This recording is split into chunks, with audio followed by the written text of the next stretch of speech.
Sir ഇങ്ങനെ ഒരു programme coordinate ചെയ്യുന്നുണ്ടെങ്കിൽ ഞാൻ അത് കാണണം, അനുഭവിക്കണം എന്ന് ആഗ്രഹിച്ചുകൊണ്ട് വന്നത്. അതുകൊണ്ട് എന്റെ സ്നേഹം ഞാൻ റഫീഖ് സാറിനോട് ഈ അവസരത്തിൽ.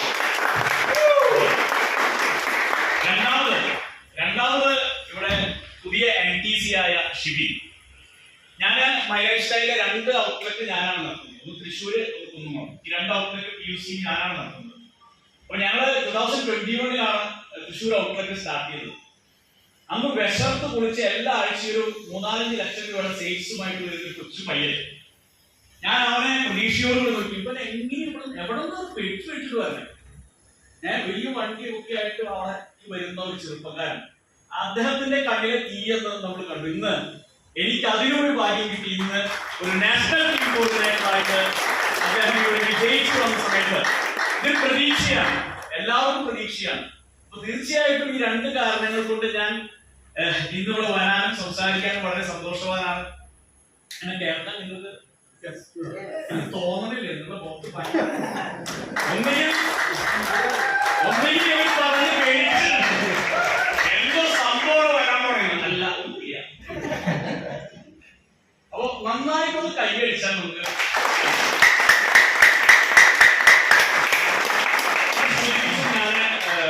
മൈലൈഫ്സ്റ്റൈൽ ബിസിനസ് വരുന്നതിന് മുമ്പ് വിദേശത്ത് അബുദാബിയിൽ ഒരു പെട്രോകെമിക്കൽ കമ്പനിയിൽ ജോലി ചെയ്യാൻ. എന്നോട് വിദേശത്ത് പോയി ചോദിച്ചാൽ എന്റെ ഫാദർ വിദേശത്തായിരുന്നു. ഞങ്ങള് തൃശ്ശൂർ ബീച്ചിലാം എന്ന് പറയുന്ന സ്ഥലത്താണ് എന്റെ നാട്. അവിടെ സാധാരണക്കാരനായിട്ടുള്ള ഒരാളാണ്, ഒരു 5ാം ക്ലാസ് പഠിച്ചിട്ടുള്ള ഒരാളാണ് അദ്ദേഹം.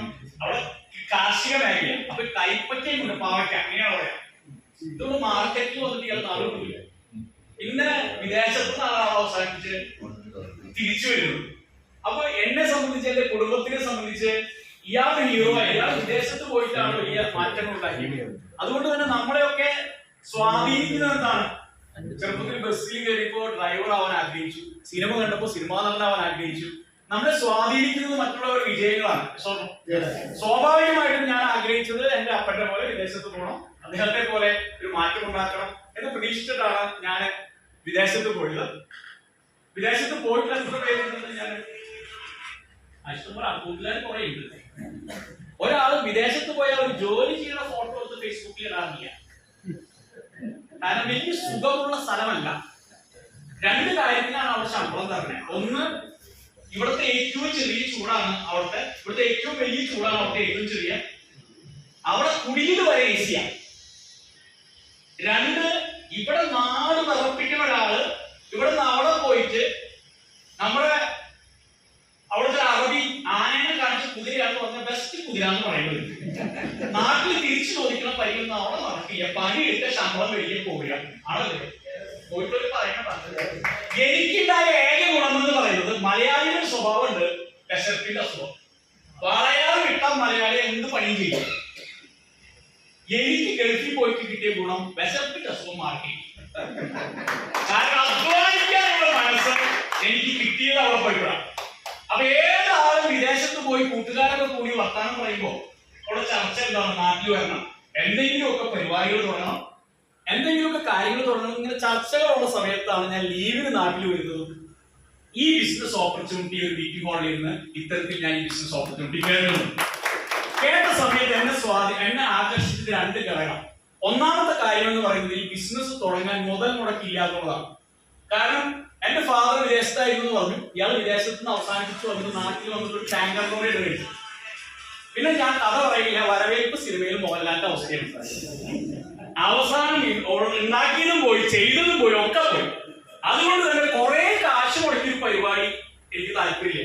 ഈ ബിസിനസ് എന്നെ ആകർഷിച്ച കാര്യം, എനിക്ക് ആവശ്യമുള്ള സാധനങ്ങൾ വാങ്ങുമ്പോൾ ബിസിനസ് ഫ്രീ.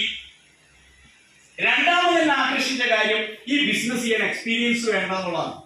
ഇന്നലെ ഞാനും നിങ്ങളും ചെയ്തു വരുന്ന കാര്യം ഇവിടെ ചെയ്താൽ മതി.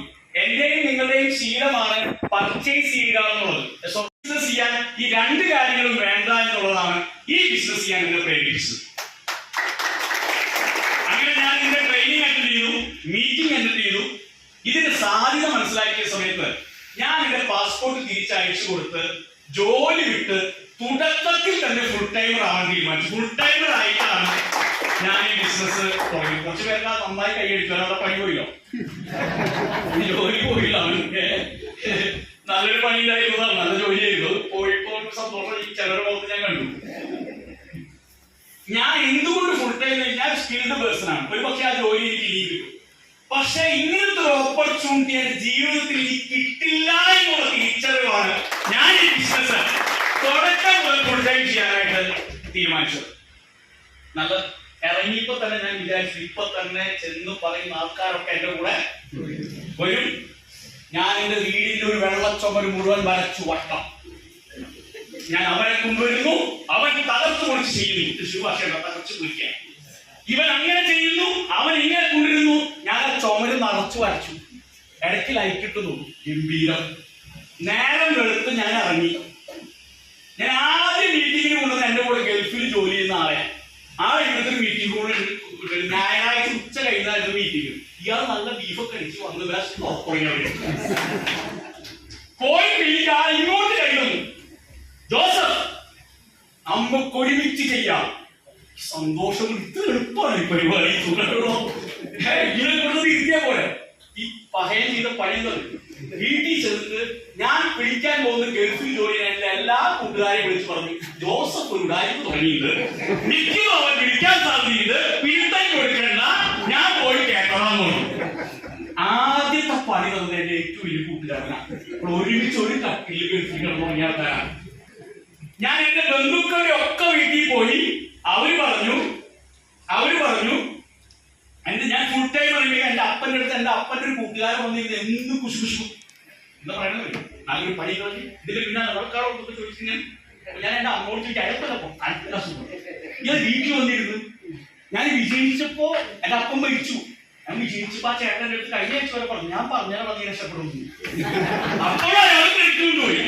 തുടക്കത്തിൽ ഇയാൾ സമാധാനം ജീവിച്ചു. എന്തോ ഒരു വിഷമാണ്. എന്റെ സുഹൃത്തുക്കൾ എന്റെ കൂടെ ആദ്യമായിട്ട് ഈ ബിസിനസ് സഹകരിച്ച് ഞാൻ സ്കൂളിൽ പഠിക്കുമ്പോ ഫുട്ബോൾ കളിക്കും. ഞാനും അവര് ഫുട്ബോൾ കളിച്ച ഇടിയ എന്നും അലവ.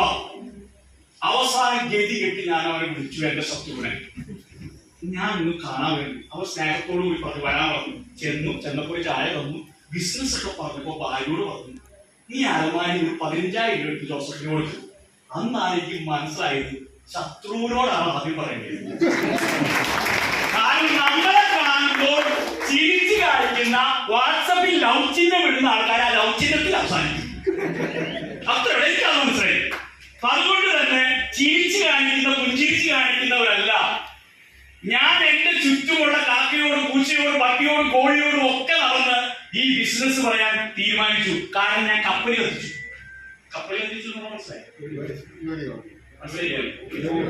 മനസ്സിലായി കൈയിട്ടാ പറയുമോ? രാജാവ് യുദ്ധത്തിന് വേണം. സ്കൂളിൽ പഠിച്ചിട്ടുള്ളതാ. പഠിക്കുമ്പോ പഠിക്കലായിരുന്നു. രാജാവ് യുദ്ധത്തിന് പോയത് ദ്വീപിലാണ് പോയത്. ദ്വീപിൽ യുദ്ധത്തിന് പോയിട്ട് തോൽക്കുമെന്ന് ഉറപ്പുള്ള യുദ്ധ. ഭയങ്കര സ്ട്രോങ് ആയിട്ട് ആൾക്കാരെ അവിടുത്തെ പടയാളികൾ. ദ്വീപിന് പോയിട്ട് പടയാളികൾ മുഴുവൻ ദ്വീപിൽ ഇറക്കിയിട്ട് കപ്പലിൽ തീയിട്ടു. ഇനി എന്തേ പറ്റൂ? ജയിച്ചേ പറ്റൂ. വേറെ കപ്പലിൽ വെച്ചു. മനസ്സിലായില്ല? അവർ കപ്പലിൽ എന്റെ ജോലി വിട്ടൂലോ. മൈ ലൈഫിൽ എനിക്ക് ജയിച്ചേ പറ്റൂ. എന്താ ആവശ്യം? വിജയിച്ചേ പറ്റൂ. കളിയാക്കിയവരുടെ മുമ്പിൽ, പിന്തിരിഞ്ഞില്ല എന്ന് പറഞ്ഞവരുടെ മുമ്പിൽ ഒരു ദിവസം സക്സസ് ആയിട്ട് നിൽക്കണം എന്നുള്ളൊരു തീരുമാനമാണ് ഞാൻ ഇന്ന് വിജയിയായിട്ട് ഇവിടെ നിൽക്കുന്നത്. മിഠായി പോലും നിൽക്കാൻ പരിചയമില്ല, ആളുകളോട് സംസാരിച്ച് പരിചയമില്ല. എന്റെ അമ്മ എന്റെ പാല് കഴിക്കാൻ വിട്ടു കഴിഞ്ഞാൽ ഞാൻ ഇങ്ങനെ മുന്നോട്ട് പോകും, തിരിച്ചു വരും. എന്റെ ബന്ധുക്കൾക്ക് ഇപ്പോഴും അറിയില്ല ഇവിടെ ചീഫ് ഗസ്റ്റ് കുറഞ്ഞ ഫോട്ടോ അവർ കണ്ട് എന്നെ കളിയാക്കിപ്പോയി. ഈ ബിസിനസ്സിനോട് ആവശ്യക്കാര് ഞങ്ങളുടെ നാട്ടിൽ പറയും, നായയുടെ കഴുത്തിൽ ചങ്ങലിട്ട കുറയ്ക്കാനുള്ളതാണ് ജോലി. മൈ ലൈഫ് ബിസിനസ് എന്റെ ജീവിതത്തിൽ മാറ്റം വരാൻ ഈ ബിസിനസ്സിനനുസരിച്ച് ഞാൻ മാറി എന്നുള്ളതാണ് എന്റെ വിജയത്തിന്റെ ആത്മസീകരണം. പലരും ഈ ബിസിനസ് വിജയിക്കാത്തതിന് കാരണം അവർക്കനുസരിച്ച് അവർ ഈ ബിസിനസ്സിന് മാറ്റാം. ഈ ബിസിനസ്സിനനുസരിച്ച് ഞാനും നിങ്ങളും മാറാൻ മനുഷ്യനെ പറ്റുള്ളൂ. ആണോ? മാറാൻ ആർക്കെ പറ്റുള്ളൂ? ഞാൻ എന്റെ അമ്മയുടെ മകനാവുന്ന എനിക്കൊരു റോളുള്ളൂ. ആരുടെ റോളാ പറയുന്നില്ലോ? ആരുടെ റോളാ? മകന്റെ റോള്. ഞാൻ കല്യാണം കഴിച്ചപ്പോ ആ മകന്റെ റോള് പോയാ? മകന്റെ റോളും ഭർത്താവിന്റെ റോള് കൃത്യമായിട്ട് ഈ ബെസ്റ്റ് ചെയ്യില്ല വീട്ടിൽ. ഭാര്യയുടെ അടുത്ത് പോയിട്ട് തേനെ പാലെന്ന് പറയും, അമ്മയുടെ അടുത്ത് പോകണം അമ്മ എന്റെ അടുത്ത് കൊണ്ടാന്ന് പറയണം. അല്ലെങ്കിൽ അപ്പൊ രണ്ടു ഓണം ഞാൻ ചെയ്യണം. എനിക്ക് മകനുണ്ടായാൽ CTC അതുകൊണ്ട് വീട്ടിൽ ചെന്നിട്ട് മകൻ ആന കഴിക്കുന്നു പറയുമ്പോ ഞാൻ എന്ത് പറയണം? ഞാൻ കോട്ട ചുറ്റി നടക്കുന്ന പറ്റി പറയും, കുനിഞ്ഞിരുന്ന് ആന കഴിക്കുന്നു, ഞാൻ അപ്പൻ്റെ റോളാ. എന്റെ മകനുണ്ടായാൽ മകനെ വിവാഹം കഴിച്ചിരിക്കുമ്പോ മരുമനെ വീട്ടിൽ വരുമ്പോ നല്ല പത്തിരി ഇറച്ചിയൊക്കെ കൊടുക്കണം. അല്ലെങ്കിൽ ആ പെൺകുട്ടിക്ക് അവിടെ സമാധാനം കൊടുക്കില്ല. കാരണം എനിക്ക് അമ്മായിപ്പന്റെ റോളാ. ഞാനും നിങ്ങളും ജീവിതത്തിലും സാഹചര്യത്തിലും അനുസരിച്ച് മാറാൻ തയ്യാറായിട്ട് ആൾക്കാരാണ്. ഞാൻ മനസ്സിലാക്കിയത് ഈ ബിസിനസ്സിൽ മാറാൻ പറ്റിയ വിജയിക്കാൻ. അതിന്റെ അടുത്ത് എന്റെ അപ്ലൈ ചെയ്തിട്ടുണ്ട്. അശോകൻ സാറെ കുറിച്ച് ഞാൻ സംസാരിച്ചു. അദ്ദേഹം പറഞ്ഞത് എന്റെ നാട് പീച്ചി ഡാമിലാന്ന് പറഞ്ഞു. ജോസഫെ, നിന്റെ ആ പീച്ചി ഡാമിന്റെ പൂർണ്ണ സ്വഭാവം ഈ ബിസിനസ്സിൽ എടുക്കാൻ നിങ്ങളുടെ നാട് ഏതാണോ ആ നാട്ടിലെ സ്വഭാവം ഇതിനെടുക്കാൻ കുടുംബശ്രീയിലൊക്കെ സ്വഭാവം അതൊന്നും ഇതിനെടുക്കാൻ പറ്റുന്നത്. എന്റെ ആദ്യം തന്നെ പറഞ്ഞ കാര്യമാണ്. ഞാനത് കാരണം എനിക്കിത് വിജയിച്ചേ മതിയാവാനും. അത്തരത്തിൽ ഞാൻ എന്റെ വലിയ മാറ്റങ്ങൾ എന്റെ ജീവിതത്തിൽ ഉണ്ടാക്കി.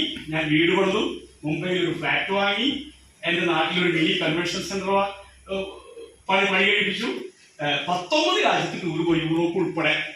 കഴിഞ്ഞ വർഷം ഞാൻ കുടുംബമായിട്ട്, ഈ 4 മക്കളാ, 2 പെൺകുട്ടികളും 2 ആൺകുട്ടികളും, കുടുംബമായിട്ടുള്ള തായ്ലൻഡിൽ പോയി.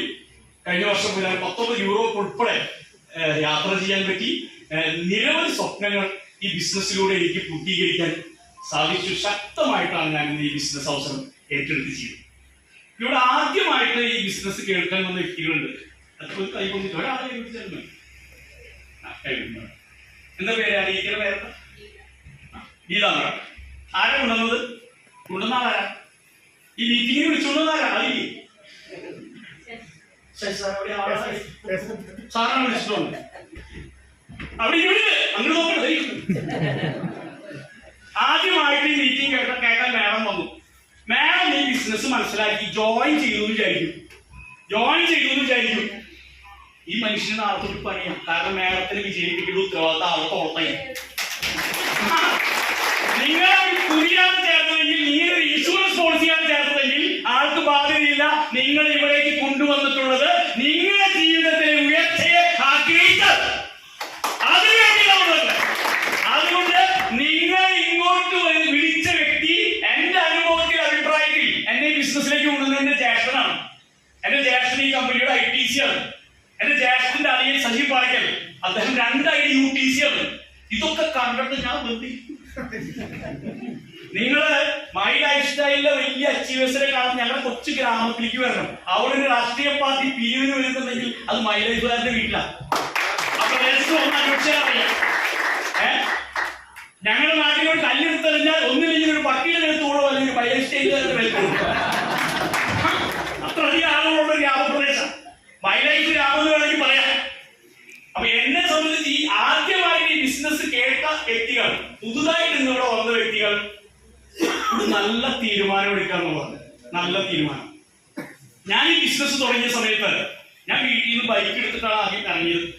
ബൈക്ക് എടുത്ത് ഇറങ്ങിയപ്പോ ഒരു ചേട്ടൻ അവിടെ മരം വെട്ടുണ്ട്. മരം എന്ന് പറഞ്ഞു കഴിഞ്ഞാൽ പിടിച്ചാ പിടിയെത്താത്ത മരം. അപ്പൊ ഞാൻ ബൈക്കിൽ പോകും, ആളെ ഞാൻ വിഷയമാണ്, ഞാൻ പോകും, തിരിച്ചു വരും. 1 കൊല്ലം കഴിഞ്ഞ് 2 കൊല്ലം കഴിഞ്ഞ് ഞാൻ ബൈക്ക് മാറ്റി കാറാക്കി, കാർ മാറ്റി വലിയ കാറാക്കി, വീട് വന്നു. അപ്പോഴും ആൾ അവിടെ എത്തിയിട്ട് മരം വെട്ടിക്കൊണ്ടിരിക്കുന്നു. ഒരു ദിവസം ഞാൻ നോക്കിയപ്പോ ആ ചേട്ടൻ അവിടെ കാണാനില്ല. അപ്പൊ ഞാൻ ഇടയ്ക്ക് ചോദിക്കും, ചേട്ടൻ എന്താ ചെയ്യണേ? അപ്പൊ ആൾ ദേഷ്യം കൂടെ ഒന്നും ചെയ്തോണ്ടിരിക്കുന്നു ചോദിക്കാതെ. ഒരു ദിവസം അയാൾ ഇല്ലാത്ത സമയത്ത് ഞാൻ അവിടെ ചെന്ന് നോക്കിയപ്പോ ഞാൻ കണ്ട കാഴ്ച, ഈ മരം മുറിയണില്ല, ചതയടോ. കാരണം ഇയാളെ മഴു ഈ മൈക്കിന്റെ തല പോലെ മുണ്ടായിട്ടെങ്കിൽ. അപ്പൊ ഞാൻ കുറച്ചു നേരം അവിടെ കാത്തു. ആ ചേട്ടൻ അവിടേക്ക് വന്നു. ഞാൻ കാത്തുനിന്നിട്ട് ആ ചേട്ടനോട് ചോദിച്ച, ചേട്ടാ ഈ സാധനം കൊണ്ട് വെട്ടിയത് മുറിയോ? എത്ര നാളായി ചേട്ടാ ഇത് വെട്ടാന്ന് തുടങ്ങിയിട്ട്? ഇതൊന്ന് മൂർച്ച വെപ്പിച്ചുകൂടെ ചേട്ടാ? അപ്പൊ ആള് പറഞ്ഞു, എനിക്ക് സമയമില്ല, ഈ മരം ഇയാൾ കാലത്തൊക്കെ വെട്ടുക, അത് മുറിയട്ടെ. ആള് പറഞ്ഞു, എനിക്ക് സമയമില്ല. അപ്പൊ ഞാൻ പറഞ്ഞ ചേട്ടൻ കാര്യം, എന്റെ കാറിക്ക് നമുക്ക് ഒരുമിച്ച് പോവാം. ആള് പറയുന്നത്, എന്റെ കയ്യിൽ പൈസ ഇല്ല. പിന്നെ ഒരു വിധത്തിന് പിടിച്ച് കഴുത്ത് പിടിച്ച് കുറിച്ച് കേക്ക് കൊണ്ടുപോയി കരുവാന്ന് പറയണം, ആളേല് കൊണ്ടുപോയി മൂർച്ച വെപ്പിച്ചുകൊണ്ടിരിക്കുന്നത്. ആ മരം എന്ന് പറയുന്നത് നിങ്ങളുടെ ജീവിതത്തിലെ പ്രശ്നങ്ങളാണ്. മഴ എന്ന് പറയുന്നത് ഇപ്പോഴത്തെ നിങ്ങളുടെ വരുമാനം. അത് ഉണ്ടേ അത് ഉണ്ണിയത് വെട്ടിക്കൊണ്ടിരിക്കുന്നു. ഈ കൊല്ലം തീരുവേണ്ട പ്രശ്നം അടുത്ത കൊല്ലം തോളമാകുമ്പോഴേക്കും തീരുമെന്ന് വെച്ച് വെട്ടിക്കൊണ്ടിരിക്കുക. അങ്ങനെ ഇരിക്കുമ്പോഴാണ് നിങ്ങളെ സുഹൃത്തി ഹോളിലേക്ക് കൊണ്ടുവന്ന് മൂർച്ചവെപ്പിക്കാൻ. ഈ ഹോളിലേക്ക് കൊണ്ടുവന്ന് മൂർച്ചവെപ്പിക്കാനാ. ഈ സാധനം മൂർച്ചവെപ്പിച്ച് കൊണ്ടുപോയി വ്യക്തിയാൽ നിങ്ങളുടെ ജീവിതത്തിൽ മാറ്റം വരും. അങ്ങനത്തെ ഓപ്പർച്യൂണിറ്റിയുമായി എന്റെയും നിങ്ങളുടെയും ജീവിതം ബ്ലാക്ക് ആൻഡ് വൈറ്റിൽ നിന്ന് കളറിലേക്ക് മാറ്റാൻ നിങ്ങൾ ഇന്നൊരു പുതിയ ഡിസ്ട്രിബ്യൂട്ടർ ആവണമെങ്കിൽ 2024 പോലെയാണ് 2025 2025 പോലെ ആയിരിക്കുക നിങ്ങളുടെ ജീവിതം 2026 എന്ന് എന്റെ ഞങ്ങളുടെ അനുഭവങ്ങളുണ്ട്. അതുകൊണ്ട് ആദ്യമായി വന്ന ആളുകൾ ഞങ്ങളുടെ കൂടെ കൂടിക്കും, പച്ച പിടിക്കും. ചില ആൾക്കാരുടെ കൂടെ കൂടി അങ്ങനെയാണ്. റെഡിയാണോ? റെഡിയാണെങ്കിൽ കൈയടിക്കും. രണ്ടാമതായിട്ട് കുറച്ച് നാളായിട്ട് ഈ ബിസിനസ് ചെയ്യുന്ന ആൾക്കാരുണ്ട് ഇല്ലേ? 1 വർഷം, 6 മാസം, 2 കൊല്ലം, 3 കൊല്ലം ഇല്ലേ? ഇവര് പഴനിമല കയറണ പോലെയാണ്. ഈ പഴനിമല പോയില്ല, പഴനിമല കുറച്ച് സ്റ്റെപ്പ് കയറി കഴിഞ്ഞു പിന്നെ പഴന്ന ചെയറാണ്. അവിടെ ആ ചെയറങ്ങനെ ഇട്ട് കുറച്ച് ക്ഷീണം ഒന്ന് ഇരിക്കാം, എന്നിട്ട് എനിക്ക് പോവാം. ചില ആൾക്കാർ ഈസിയായി അവിടെ ഇരിപ്പാം. പിന്നെ അങ്ങനെ എന്തില്ല, പിന്നെ കേട്ടില്ല. കാരണം ഈ ബിസിനസ്സിൽ നിങ്ങൾ വന്നിട്ട് നിങ്ങളൊരു ജോലിക്കാരന്റെ പോലെയാണ് ഈ ബിസിനസ് ചെയ്യുന്നതെങ്കിൽ നിങ്ങൾക്ക് ഒരിക്കലും വിജയം വരില്ല. ഈ ബിസിനസ്സിൽ നിങ്ങൾ വന്നിട്ട് ഞാൻ വിശ്വസിക്കേണ്ടത് ഞാനൊരു സംരംഭകനാണ്, സംരംഭകയാണ്. സംരംഭകനും സംരംഭകനും യൂസ്ഡ് അല്ല എന്ന് വെച്ചാൽ കാലത്തിരിക്കും സക്തകളും പോള് വൈകുന്നേരം അല്ല. അവർ ഓരോ ദിവസവും പുതിയ ചിന്താഗതികളും പുതിയ ആശയങ്ങളുമായിട്ട് മുമ്പോട്ട് പോകുന്ന ആൾക്കാരാണ്. നിങ്ങൾ ഇവിടെ വന്നിട്ടുള്ളത് ഒരു സംരംഭകനായിട്ടാണ്. അതുകൊണ്ട് തന്നെ പല ആൾക്കാരും ഈ ബിസിനസ്സിൽ ജോയിൻ ചെയ്തിട്ടുള്ള ഫസ്റ്റ് അതുവരെ കല്യാണത്തിനൊന്നും പോകാറില്ല. മൈ ലൈഫിൽ വന്ന ദിവസത്തെ എല്ലാ കല്യാണം വിളിച്ചാൽ അപ്പൊ പറയും ഇവിടെ ഒന്നും ഇല്ല, എന്റെ ടീമിനോട് കാര്യം നല്ല ആൾക്കാരെനിക്ക് അറിയാം. വിളിച്ച അപ്പൊ പറയും സാറിന് അതില്ല എന്റെ പ്രശ്നം. സാറിന് അറിയില്ല,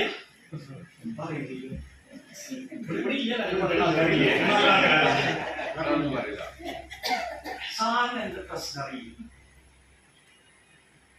സുഹൃത്തുക്കളെ, ബിസിനസ്സിൽ വിജയിക്കണമെങ്കിൽ ഒരു കൊച്ചു കഥ പറയാം. ഇവിടെ അവസാനിപ്പിക്കട്ടോ, കഴിഞ്ഞോട്ടോ സാറേ, കൈയടിച്ചാൽ മതി. കൊച്ചിയില് ഒരു ബഹുനില ഫ്ലാറ്റാ, ഒരു 60 നില ഉള്ള ഫ്ലാറ്റാ. ഫ്ലാറ്റിന്റെ 51ാമത്തെ നിലയാണ് പണി കഴിഞ്ഞ 60ാമത്തെ നിലയാണ് പണി നടന്നുകൊണ്ടിരിക്കുക. പക്ഷെ കോണി വെച്ചിട്ടില്ലേ. അപ്പൊ താൽക്കാലികമായിട്ട് കോണി വെച്ചിട്ടുണ്ട്, പണിക്കാർ പറഞ്ഞുകൊണ്ടിരിക്കുന്നുണ്ട്. അപ്പൊ അതിന് ജോലി ചെയ്ത എഞ്ചിനീയർ ആയിട്ടുള്ള ഒരാള് അദ്ദേഹത്തിന്റെ സുഹൃത്തുക്കളെ കൊണ്ട് ഈ ഫ്ലാറ്റ് കാണിക്കാൻ കൊണ്ടുവന്നു. ഫ്ലാറ്റ് കാണിക്കാൻ കൊണ്ടുവന്ന സമയത്ത് ഇവർ ഈ 59ാമത്തെ നിലയിൽ നിന്ന് താൽക്കാലിക കോണിയിലൂടെ മുകളിലേക്ക് കയറി അവിടെ നിന്ന് കൊച്ചിയുടെ എല്ലാ ഭംഗിയും ആസ്വദിച്ചുകൊണ്ട് നിൽക്കാണ്. ഇവര് ആസ്വാദനത്തിലേക്ക് 5 മണി കഴിഞ്ഞ് 6 മണി കഴിഞ്ഞു, ചെറിയ ഇരുട്ടായി. ജോലിക്കാരായിട്ടുള്ള ആളുകൾ പണി കഴിഞ്ഞപ്പോ കോണി ഇട്ട് മാറ്റി വെച്ചിട്ട് എന്ത് ചെയ്തു? ഈ 7 പേര് ഇതിന് മുകളിൽ പെട്ടു. ഇതെങ്ങനെ നിന്ന് പുറത്തേക്ക് ചാടുന്ന ആലോചിച്ചിട്ട് ഒരു എത്തും പിടിയില്ല. അപ്പൊ ഒരു അതിബുദ്ധിമാനായ എഞ്ചിനീയർ ഒരു ബുദ്ധി പ്രയോഗിച്ചു. ഒരു കല്ലെടുത്തുന്ന ഒരു 500 രൂപയുടെ നോട്ട് എടുത്ത് എന്ത് ചെയ്തു? ചുരുട്ടിയിട്ട് താഴ്ത്തി. അത് ചെന്ന് വീണത് ഒരു 60 വയസ്സായ ഒരു അമ്മാമ്മയുടെ മുമ്പിലാണ്. അവരെന്ത് ചെയ്തു? പൈസ കണ്ടു, ദൈവത്തിന് നന്ദി പറഞ്ഞു, പോക്കറ്റിൽ വെച്ച് പോയി. അപ്പൊ ആള് പറഞ്ഞു 500 രൂപയുള്ള പ്രശ്നം. അപ്പൊ അവരെന്ത് ചെയ്തു? 1000 നോട്ട് ഇട്ട് ചുരുട്ടി ഇട്ടു.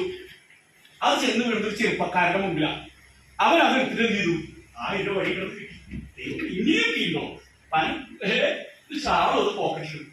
അവസാനം രക്ഷയില്ലാണ്ടായപ്പോ അതിനൊരു ബിരുദം ചെയ്ത പണി അവിടെ കുറച്ച് മെറ്റൽ കൂട്ടിയിട്ടുണ്ടായിരുന്നു. മെറ്റലിനെ ഈ മെറ്റൽ എടുത്ത് വായി താഴ്ത്തിട്ടു. ഇതൊരു പാവപ്പെട്ടവരുടെ തലയില പോയി വരും. വീണത് അത് ഓടിച്ചു നോക്കി. അപ്പൊ കണ്ട് അയാൾ അതിന് മുകളിൽ ആള് വന്ന് കോഴി എടുത്തു കൊടുത്തു, ഇറക്കി. കുറെ സഹായം കിട്ടിയോണ്ടല്ല പച്ച പിടിച്ച്, പ്രശ്നം വന്നപ്പോഴാണ് പച്ച പിടിച്ചത്. പ്രശ്നമുള്ളവരുടെ ജീവിതത്തിൽ വിജയിച്ചിട്ടുള്ളൂ, പ്രശ്നമില്ലാത്തവരുടെ ജീവിതത്തില് എനിക്ക് പ്രശ്നമുണ്ടെങ്കിലും ആ പ്രശ്നത്തെ കുറിച്ച് വിലപിക്കാതെ അത് പരിഹരിക്കാൻ ദൈവം തന്ന ഓപ്പർച്യൂണിറ്റിയാണ് മൈ ലൈഫ് സ്റ്റൈൽ എന്ന് നിങ്ങൾ തീരുമാനിച്ചാൽ ഇത് ഇവിടെ വെച്ച് തീരുമാനിക്കാൻ പറ്റും. അങ്ങനെയാണെങ്കിൽ സക്സസ് വരും. ഞാൻ കൺക്ലൂഡിയാണ്. കൈയടിച്ചാൽ അവസാനിപ്പിക്കുള്ളൂ. ഈ കൈയടി പോലെ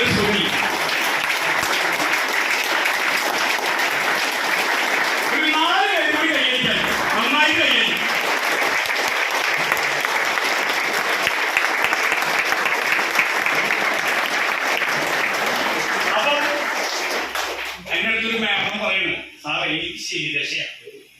എനിക്ക് ശനിദശയാണ്. അപ്പൊ ഞാൻ പറഞ്ഞു ശുക്രദശയുള്ള രണ്ടുപേരെ അപ്പുറത്തും ഒരാള് പറഞ്ഞു എനിക്ക് കാലില്ല. അപ്പൊ ഞാൻ പറഞ്ഞു രണ്ട് കാലുള്ളവനെ അപ്പുറത്തും പിടിച്ചാ നിങ്ങളുടെ പോരായ്മകളെ പരിഹരിക്കാൻ പറ്റുന്ന ഒരു വ്യവസായമാണ് മൈ ലൈഫ് സ്റ്റൈൽ. നിങ്ങളുടെ പ്രശ്നങ്ങളെ പരിഹരിക്കാൻ പറ്റുന്ന ഒരു മേഖലയാണ് മൈ ലൈഫ് സ്റ്റൈൽ.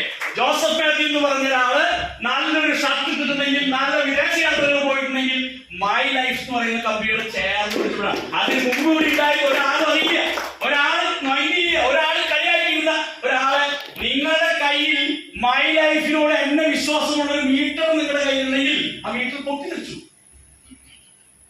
അതുകൊണ്ട് കാരണങ്ങൾ മാറ്റിയാക്കാതെ ഇന്ന് ഇവിടെ വെച്ചൊരു തീരുമാനം എടുക്കാന്നുള്ളതാണ്. എന്റെ കയ്യിൽ ദൈവം കൊണ്ടുവന്നിട്ടുള്ള ഈ ഓപ്പർച്യൂണിറ്റിയെ ഞാൻ അതിസുന്ദരമായിട്ട് ചെയ്യും. പറ്റൂ? ഇത് തോമ്പിയെടുത്ത് കിടക്കുന്ന പണിയൊന്നുമില്ല. ഇത് ഞാൻ മാഡത്തിന്റെ വീട്ടിൽ വരുന്നു, ഈ ബിസിനസ് പറയണം. മാഡം ചെല്ലുമ്പോ എന്റെ അടുത്ത് പറയും ചായയാണോ കാപ്പിയാണോ ചോദിക്കും. അപ്പൊ ഞാൻ പറയും ചായ. മാഡം എനിക്ക് ചായ തരും. അവസാനം മാഡം ഏറ്റവും കൂടി എന്ത് പറയും? എനിക്ക് ബിസിനസ് ചെയ്യാൻ പറ്റില്ല എന്ന് പറയും. ചായ കിട്ടി 10 രൂപ ലാഭമാണോ? ഇത്രയുള്ള ഈ ബിസിനസ്. അത് പറയാനുള്ള ഒരു മനസ്സുണ്ടായാൽ നിങ്ങൾക്ക് ഈ ബിസിനസ്സിൽ വിജയിക്കാം. ഇറങ്ങി തിരിക്കുക, സംസാരിക്കുക. ഈ ബിസിനസ് സർവീസ് ഓറിയന്റഡ് ബിസിനസ് അല്ല. ഈ ബിസിനസ് മലമ്പാമ്പുകൾക്കുള്ള ബിസിനസ് അല്ല. മലമ്പാമ്പ് എന്ന് പറഞ്ഞാൽ മലമ്പാമ്പിനെ അത് ഇവിടെ കിടക്കുള്ളൂ. വരണ ഇരേന മാത്രം വീഴുള്ളൂ. ഒന്നേ ഇരേന വീഴുമ്പോൾ അവിടെ നിർദ്ദിഷ്ടം. ഇത് ചീറ്റപ്പുലികൾക്കുള്ള ബിസിനസ്,